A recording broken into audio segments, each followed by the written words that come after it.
견의 꿈, 선조 23년. 초희가 궁에서 돌아오지 않아 견은 궁 근처로 마중을 나갔다. 노인이 궁을 나서고 있다. 초희는요? 견회가 있다. 초희는 내일이나 돌아올 게야.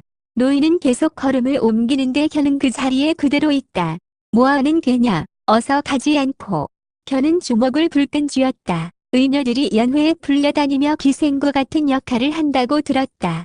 중종이 법으로 금지했으나 잘 지켜지지 않았다. 지금 궁 안에 연회가 있으니 초희가 나오지 않는 것도 그 이유일 거다. 왜? 견이 소리쳤다. 노인이 멈춰 섰다. 왜 스승님은 초희를 의녀로 만드셨나요? 스승님이 말씀하신 의술이라는 게 고작 이렇게 하찮은 것인가요? 노인은 크게 숨을 내뱉고는 그대로 걸음을 옮겼다. 견은 그 자리에 그대로 굳어버렸다. 날이 지고 초겨울 추위가 몰려온다. 얼마 전부터 제조 최대감이 초희를 탐내고 있다는 말을 들었다. 탐욕스러운 늙은이. 궁궐의 살림을 주물럭거리다 궁에 드나드는 어여쁜 여인들마저 제 것인 주물럭거리는 더러운 놈. 스승에 대한 원망이 솟구친다. 손녀라고 해놓고 어린 시절부터 오가르고 더 없는 어린 것들을 데려다 의술을 익히게 한 것도 다 제 욕심이었을 거다. 자식 없는 노인이 아이들을 통해 자신의 대를 이으려 했던 걸 거다. 단지 그 욕심이 다였을 거다. 그러니 초희를 그런 늙은 영감 옆에 붙여놓고 궁에 잘 보이려고만 했을 거다. 그 덜 떨어진 의술로 궁에서 인정해주니 좋다고 노욕이 앞섰을 거다. 노인도 죽여버릴 거다. 견이 주먹을 불끈 쥐었다. 이경밤 구물결 11시 되어서야 궁을 나서는 제조대감이 보였다. 그 옆에 초희가 있었다. 견은 소매에서 단도를 꺼내 들었다. 술에 취한 제조대감이 초희를 근처 기방으로 데려가려는 것 같았다. 내일 사시 오전 구물결 11시에 오게. 제조대감은 수행원들을 보냈다. 견은 기방 담벼락에 숨었다가 대감 목에 단도를 꽂았다. 대감은 그 자리에서 즉사했다. 수행원들이 달려오는 소리가 들렸다. 넌 모르는 일이야. 괴환이 나타나서 이렇게 한 거야. 초희의 눈이 흔들렸다. 견은 달렸다. 수행원들도 달렸다. 관군까지 더해져 수십 명이 견을 쫓았다. 산으로 달리는데 횃불이 우르르 달려들었다. 절벽으로 굴렀다. 눈을 뜨니 동굴 아니다. 움직일 수 없다. 그대로 있거라. 노인이다. 스승이자 아버지. 노인은 나무를 덧대어 견의 다리에 감았다. 왜 그랬느냐? 견은 고개를 돌렸다. 사람을 살리라고 이술을 가르쳤더니 어째서 칼을 사람의 목에 꽂은 게냐? 견은 노인도 죽여버리겠다는 생각은 누그러졌지만 지금 그런 말을 하는 노인이 괘씸했다. 스승님이 초희를 최대감 옆에 둔 것입니까? 그렇다.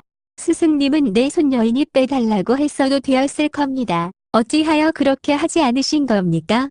또다시 원망이 솟구친다.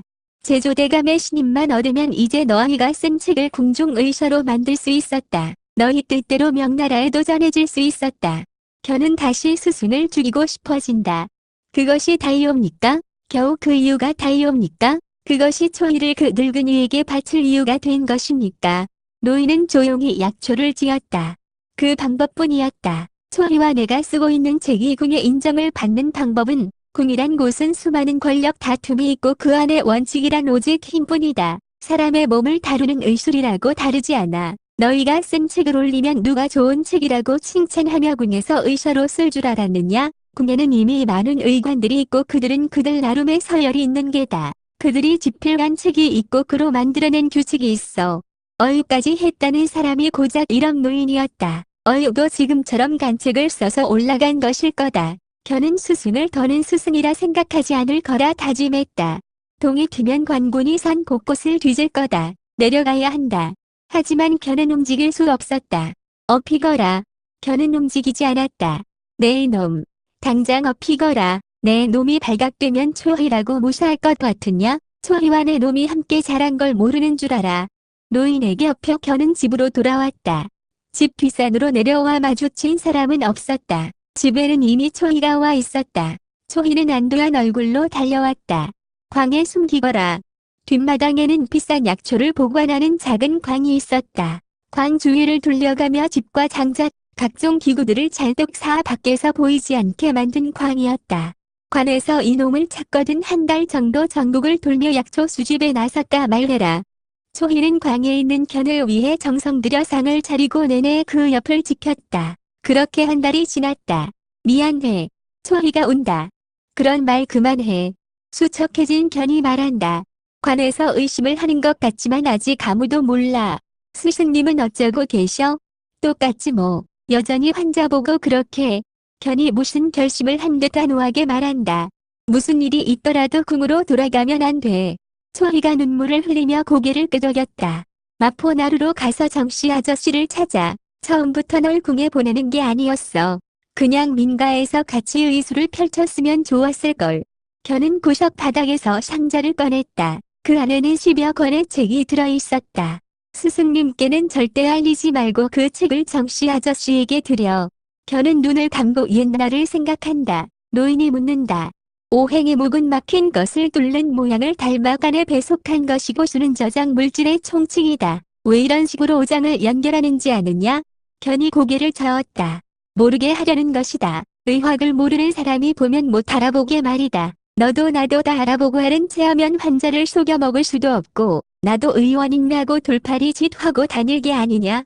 그럼 돈도 덜 벌게 되고 잘난 체도 못할 것 아니냐. 지식을 가진 것들은 언제나 그렇게 살아왔다. 쉬운 말도 어렵게. 견이 비식 웃었다.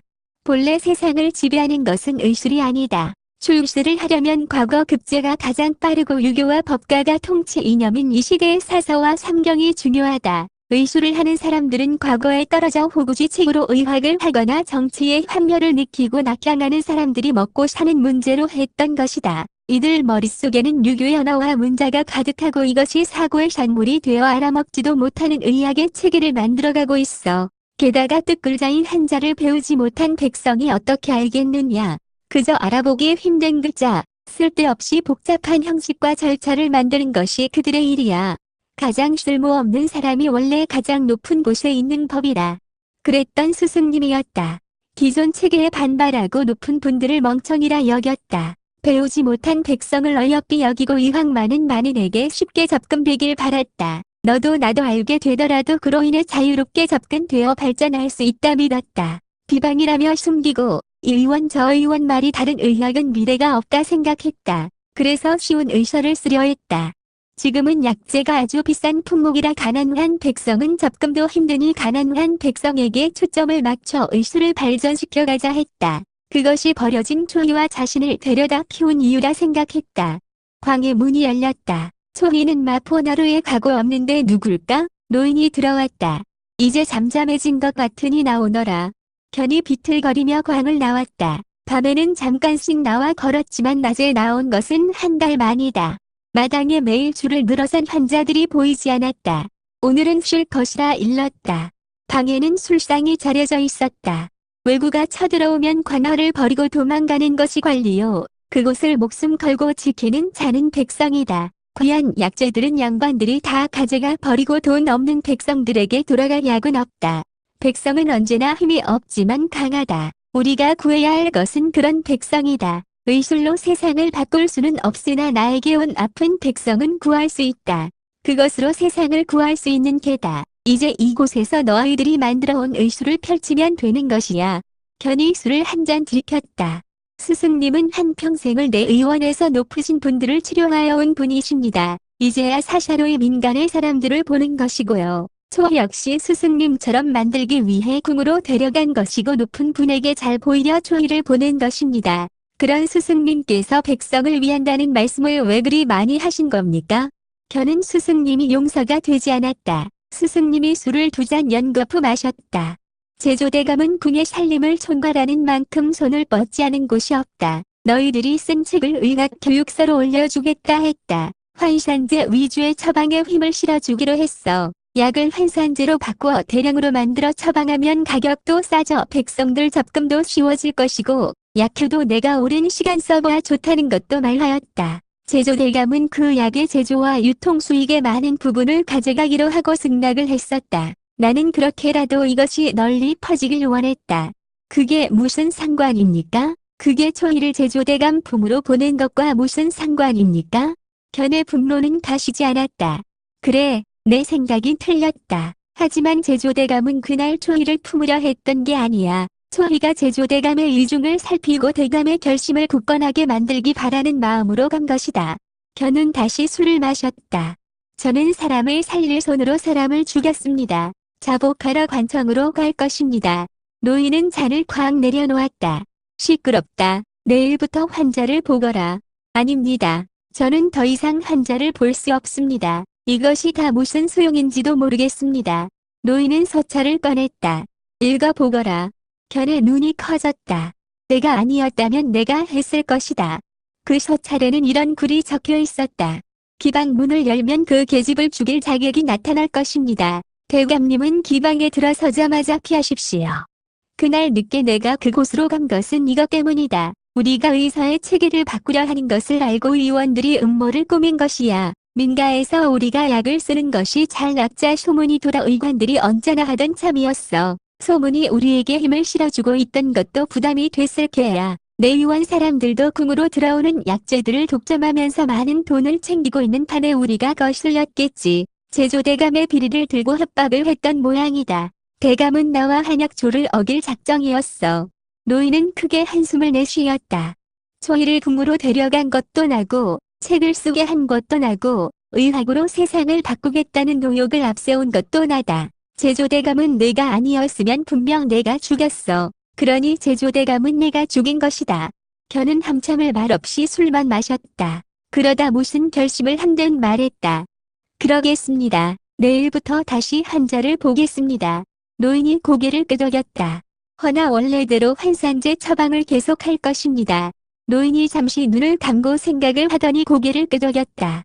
그래, 그렇게 하거라.